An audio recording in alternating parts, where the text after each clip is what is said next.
What is up, LEGO gang? Today we're going to be taking a look at the brand new LEGO Dungeons & Dragons minifigure series. This will be releasing on September 1st for $4.99 for each minifigure. There are a total of 12 minifigures to collect, and the good news is that you don't have to guess anymore. There are some websites that have come out with minifig scanners, so all you have to do is scan the QR code in the back and you know what's in the box already. There's a great mix of traditional D&D characters and monsters, as well as 7 player characters that you can even use for your campaigns. Each box includes a character checklist so that you can keep track of who you have and who you're missing, as well as a couple building instructions.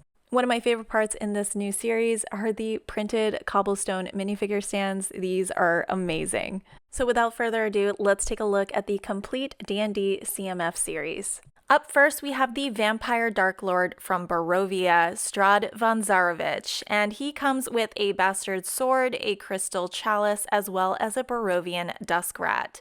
I really appreciated how detailed this minifigure is in terms of the entire CMF lineup. This is one of the more detailed ones. I really appreciated the details on the torso. The printed chain looks like it's holding the cloak in place. The fur details on the front of the torso, the back, as well as on one of the arms also looks really good. And on the other arm, we have armor printing. And then when you turn the minifigure around, you can kind of get a better view of what the long hair piece looks like. This minifigure comes with a dual printed head, so you get one expression of a smirk and the other a more classic vampire expression. In terms of which one I prefer, I think I definitely prefer the vampire expression. It just looks more classic. Up next, we have the ruler and protector of Sigil, the Lady of Pain. Now, this isn't a character that I've ever run into in any of the campaigns that I've ever played. However, I can appreciate LEGO including Planescape characters in their D&D minifigure series. Like, this is pretty cool to even get. In terms of LEGO, this minifigure comes with some pretty cool new parts, like the printed helmet, which I think is probably the most noticeable of this entire minifig. It is made of this like rubberized material, so it is a little bit flexible. The helmet sits on top of a just plain black minifigure head, so nothing special under there. This figure also comes with a brand new cape element, which I absolutely adore. It is stunning. The torso and skirt are fully printed on both the front and the back, and this is a brand new color for the skirt, which is also pretty cool. The entire figure sits on top of a 2x2 trans clear round brick, which gives her the illusion of floating. She also comes with one accessory, which is the cubic gate, and it's just a printed 1x1 tile on a 1x1 stud. Up next, we have an Illithid or a Mind Flayer, and if you play D&D, you know that these are just a pain in the butt. And in pop culture, a lot of people think of Mind Flayer and they associate it with what was projected on Stranger Things, and that's not traditionally how the Mind Flayer looked in D&D. In a classic sense in D&D lore, the Mind Flayer always had a humanoid body with like an octopus type head with 4 tentacles. That's just how I recognize a Mind Flayer. I'm really happy that LEGO went with the more traditional version of this character. I know my friends who watch Stranger Things but don't play D&D were very confused as to why he looked like this when this minifigure series was revealed. Stranger Things does deal a lot with D&D lore, but they do take a lot of creative liberties with how their monsters look, so that's why a lot of their characters don't look like the traditional D&D monsters. So with that confusion out of the way, the LEGO model comes with a brand new molded head that has the 4 tentacles. I have to remove the head to show you some of the torso printing. So this is fully printed on the front of the torso as well as the back, and that same goes for the skirt. And I also really appreciated the arm printing on this minifigure. LEGO spared no expense in the molding of the head. You can see from behind it has this alien-like characteristic. It just looks really sweet. My favorite part about this minifigure is its accessory is a little brain doggy, or as some of you guys would know it better, an intellect devourer. And perhaps the best part about this is that it is built to sit on top of a minifigure head, so here it is possessing my body and consuming whatever intellect that I actually have left in there. I just freaking love this. Up next, we have Igwilv, or as better known, Tasha the Witch Queen. Now, normally Tasha has 2 forms. One is this like hideous, kind of very traditional witch-like form, and then there's her youthful appearance. And LEGO went with the youthful one, which I think was really smart. She comes with a new hat and hair color combination, and this element of the hat attached to the hair you might recognize from the LEGO Ideas Hocus Pocus Danny. One of my favorite parts about this minifigure that tops it on my list of the D&D minifigures is just how intricately detailed the minifigure printing is. The robe printing looks amazing, and it even gives the effect that she is wearing black boots, but the torso printing continues on the front as well as the back, and even includes some beautiful arm printing as well. The head is printed on both the front and back with kind of like a serious smirk, but I prefer her hideous laughter face. She also comes with one personal cauldron that comes with 2 flames, but only try putting in 1 flame because if you try to fit in 2, they will not fit in there. She also comes with a printed spell book, and when you open up the inside, you can see the spell for hideous laughter, which is so appropriate. Up next, we have Necromancer and Lich, Sastam, and he is probably going to be one of the more recognizable figures in this lineup. He features his red robes, which is completely appropriate since he is the leader of the Red Wizards. This minifigure comes with both a cape and a cape collar, and the cape collar is a brand new color. One of my favorite details is the exposed rib cage printed on the torso, and the torso and the skirt are also printed on the front and the back. There are also some details printed on the back of his head as well. It comes with a trans red skull, and it matches the typical printing of a Lego skull, and it looks incredible. Additionally, he comes with an orange energy blast piece, which also is really cool. Our Jonathan! Now I know that this isn't Jonathan, but I just really enjoy saying that. Up next, we have the Aarakocra Ranger, and I really like that we get a Ranger in this series because they're very useful for campaigns. This minifigure is awesome because it comes with a brand new molded head as well as new molded wings.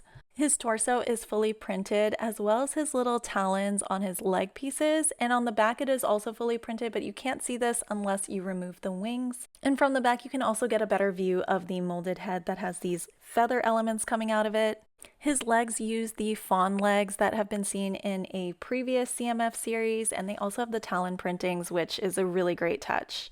He comes with a bow and arrow, which is in a new color, as well as an adorable gray companion dog. Up next, we have the Elf Bard, and if you've ever played a campaign with a talented bard, it is just the best experience. Bards are eccentric musical poets, and they're always super fun to have in a campaign. But the Lego version comes with a brand new hairpiece with the little elf ear sticking out, and this is the first of the series that comes with 2 different heads for both male and female. On one side we have a singing face, and then on the other we have a smiling face. This minifigure features a brand new magenta scarf as well as the torso printing of this teal vest, which I love the color.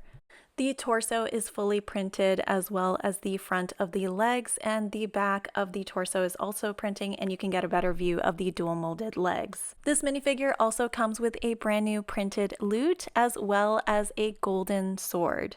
Up next, we have another player character. This is a Ganki Warlord. And like the bard, this comes with both male and female headpieces, one side smiling and the other side more of an angry face.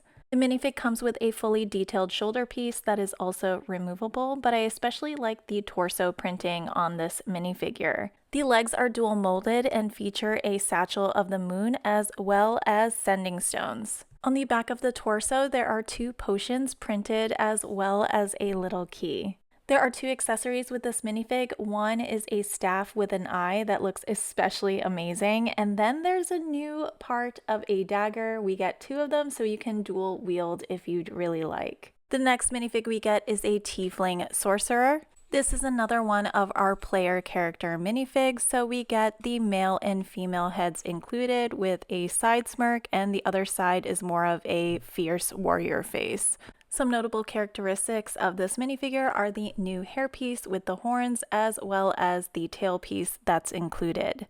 The tiefling's robes are fully printed from the torso all the way down to the dual molded legs. This minifig is highly detailed, including even arm printing as well as a fully printed back of the torso. One of the accessories is a brand new Lego element. This is meant to be a magic missile.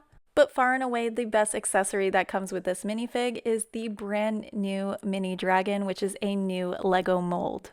And not only does this mini dragon look absolutely stunning, I just cannot wait to army build with this and see it in possibly other Lego themes.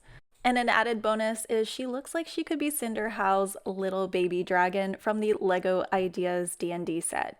Up next, we have a gold lineage dragonborn Paladin.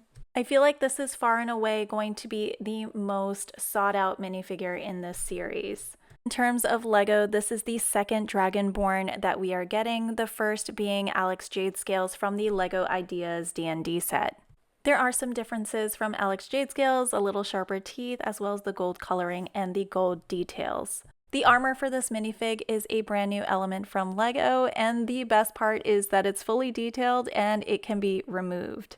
What makes this one of the best minifigures in the series is that it has so many layers to unfold, and with every layer there's more details that are present. I especially love this silver color that's used as the base color of the minifigure torso and legs. He has the Paladin's necklace printed on the torso, as well as fully printed legs with even toe printing, which is insane. This minifigure has arm printing, and it is the only one that has side leg printing. Like I said, they went above and beyond with this one. Additionally, there is also printing on the back of the torso. One of the accessories is a long shield that has a printed seal of the Bahamut, or like a dragon deity. And then there's a buildable mace, which I believe is a Mace of Disruption, but I'm not too sure here. Another one of my favorites in this lineup is the Halfling Druid. This is another one of those minifigs that comes with two headpieces, one with a serious face and the other with a smile. And this is one of my favorite minifigs in the series because not only is it highly detailed, but also I do enjoy playing druids when I play in campaigns, so this is very special to me. I also love the new hooded element with the antlers coming out, and from the back you can see it a little bit better, but I also love this brand new leafy cape. It's incredible. The torso printing has a bone necklace as well as feather elements, a couple satchels, and they have dual molded legs. The back of the torso is also printed with a leaf element as well as another bag. There are two accessories that come with this minifig. One is a staff of flowers and the other is a companion bird that comes in a brand new color. But what I found especially amazing about this tiny little companion bird is the head printing. I didn't know that that was possible out of LEGO, and it's incredible. Our last minifig is the Dwarf Barbarian, and like some of our other player characters, this additionally comes with male and female headpieces, one kind of side smirking and the other is more of like an angry war face. This minifig comes with a removable fur collar, and I really enjoy that the fur elements kind of carry into all parts of this minifigure, including the arms. The front of the torso also has this like axe detailing as well as these two belts, and then on the back I really like the flask that is printed hanging from behind. This minifig comes with two accessories. One is a torch and the other is a great axe. It is double bladed, and this is a brand new LEGO part. As someone who plays D&D, I absolutely love that the male and female heads were included in some of the player characters and that the hands actually match the outfits so that you can customize your race and classes as well. D&D and LEGO just fit so seamlessly together. The fantasy element mixed in with the creativity of developing your own custom classic characters is a fitting trajectory for both brands, and I hope that this is not the end of D&D LEGO. A minifigure series like this encourages play, and in my opinion, this is the single best CMF series that LEGO has ever released. Please leave me a comment below, let me know which one of these minifigures is your favorite and what you think about the collaboration between LEGO and Dungeons & Dragons. I'll see you guys for the next one. Bye!